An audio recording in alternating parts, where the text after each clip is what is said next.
Idol, ngayong hapon. Ito na yung kuano, yung kanina wala pa to, hindi pa to natayo. Itong dito ko pinarrange yung mga use pulit at broodhin ko ba. Ito oh, may nakatayo ng barns.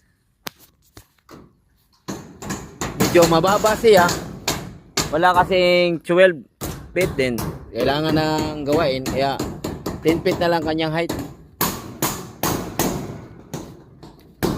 Tapos agad.